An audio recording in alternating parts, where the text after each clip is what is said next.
here from the People and Neil Custis from the Sun. The kind of headlines that you're waking up to this morning, all about Wayne Rooney. This is the Sunday Mirror. Rooney's cancelled his 25th birthday bash today to fly off to Dubai to flee from the fans' anger, they say. On the back of the Sunday Mirror, £85 million is what Manchester City offered Rooney. He rejected that to stay at United for £200,000 a week. We'll still sign you, is the boast from City on the back of the Use the World. City say they'll get Rooney next summer. Interesting little twist on the story here, which is the Observer. United reject Rooney's conspiracy theory.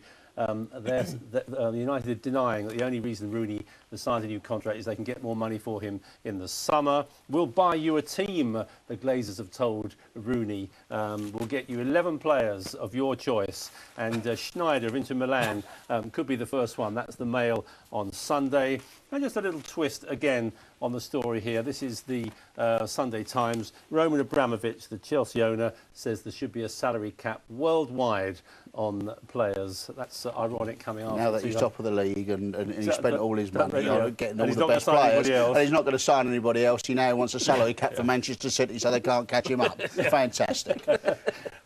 and talking of Manchester City, Neil, that they have the money, they have the ambition. Just how big a threat are they to United now? Huge, absolutely huge threat. Manchester City have an owner who is in it purely for Manchester City to be successful, and there's very few clubs that have got that sort of owner now. And he's put his money where his mouth is. The money remains there.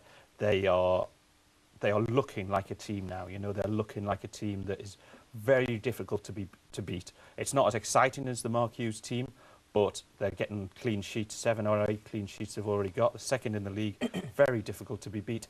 And they've got players, and this team has got 3 or 4 players coming into it who've been injured, like Balotelli, 2 full-backs. And just the way Mancini sets up the side, I know he's not the most popular manager there amongst the players. He has rows with a lot of them. He had a big bust-up with Tevez, which I think has actually worked in City's favour because I think they work off each other, you know, with this passion they have. And it's all going in the right direction at City, and I can see them. I've got to be careful because I live in Manchester, but you know, I can see them being ahead of United over the next few years because they've got the money to spend, and their squad's enormous. And what they've got is they've got like for like in terms of players. So if United, for example, lost Paul Scholes, they haven't got anyone as good to come in. You know, if Wayne Rooney doesn't play, I'm sorry, Federico Macedo is not the answer, but City have players who can come in and fill the holes when other players come out. Is City's squad better than United's at the moment? I think it's no. I think it's about level, but I think there's more potential within City's squad, and I think they're going to buy again in January. They'll buy again in the summer. I think City's is a squad that's developing. United is already there, and probably there's a few players that there's players now that United would take from City, whereas you couldn't have said that in the past. And he's getting very strong performances consistently out of players that you never really thought were in that top quality. Company, for instance, who has played very, very well this season. Barry was awful for England, but he's been brilliant for Manchester City. Absolutely. You know, Nigel de Jong and stuff, where you look at it and think, well, before that you were thinking, well, they're good players, but they're not title-winning players, and now you look at them and think, well... But somebody said at Chelsea yesterday, you know, how many Manchester City players will get in Chelsea's team. And it's an interesting point, if you go through Manchester City team, how many of them would actually get in the Chelsea team? But what conclusion did you come to? Not many. Well, the fact that Chelsea is still a very strong team, and City, as Neil says, are a squad in sort of, it's a work in progress, isn't it? And I agree with him completely. I think they will be a big force in not just... the Premier League, but also in Europe. Will they be ahead of Manchester United in 2 years' time? I don't know yet. Possibly, they may well be. Yes, simply because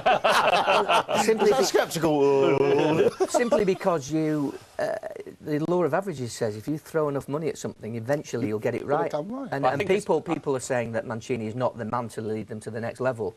I think he is. Well, he's doing a pretty good job at the minute. I think Manchester City should stick. The way he's got them set up. The way he's got them set up. But people are calling it negative. I mean, I don't think it is negative. He's got them set up in a way to keep possession of the football, right? You know, not to concede goals, which is exactly what Mourinho did at Chelsea. No one knocked him for that. But to keep possession of the football instead of it going up and back and up and back and up.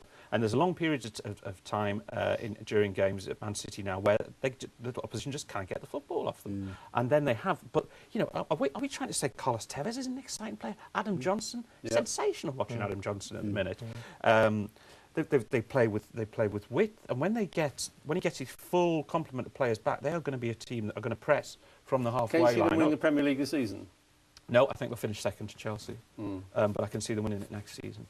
With additions, obviously, Yeah. you know, with the money. But because Mancini has his critics, doesn't he? But the way you're talking, you believe that he's actually building something. Oh yeah, and he's very much in control, because I think in the summer he said to the Manchester City board, because, you know, it wasn't clear whether he was going to stay in the summer or whether they wanted him or he wanted them. But I think he told them, right, it's going to be my way, and he has control there, like Ferguson has at United. In terms of, you know, what's done at the training ground, what players he wants. He's a hard man. He is a hard man there. But, you know, for all the tales of disruptions behind the scenes and arguments and stuff like that, you know, I mean, he's got rid of Craig Bellamy, even though I don't think he should have got rid of Craig Bellamy, the player, but as the disruptive influence, he's got rid of him. And he's a hard man. He's got those players playing for him. I mean, we'll see is there that a this fear afternoon. from the players about him? Yeah. A little bit like Fergie. Yeah, there's a step back, there's a fear factor. And I think there's a respect as well, because this is... Respect is a key, isn't it? Yeah. The only thing that you wonder with them, and I think they might run Chelsea closer than a lot of people think this season, but the only thing you wonder with them is if it comes to the moment where they've got to get really on the front foot and win a match. Yes. Whether there's just there's a caution with Mancini that will stop him gambling. You know the one that Fergie gambles sometimes, and they go gung-ho is probably the wrong word, but they go all out attack and they'll win a big match really on the front foot. I just remember that game between City and Tottenham last year, which was for 4th place, and they had to beat Tottenham that night. Absolutely had to, because you looked at the last game of the season. And, I mean, actually, Tottenham ended up losing it because it didn't make any difference. But if they'd have needed to win it, I think it was Burnley away or something, and if they'd have needed to win it, you'd have fancied them to win it. And so City had to deal with Tottenham that night. Yeah. And Tottenham were actually the more attacking team and won 1-0. And you thought... and you couldn't quite understand why City hadn't gone at them more, you know, to secure that place. I'm not sure whether they had the... I mean, I think now, with Balotelli, who, you know, we're still waiting to see this guy properly, but from what I've been hearing, the guy's a genius. So I think now he has that option where... Everyone's a genius this week. Fergie's a genius, Balotelli's a genius. Holloway.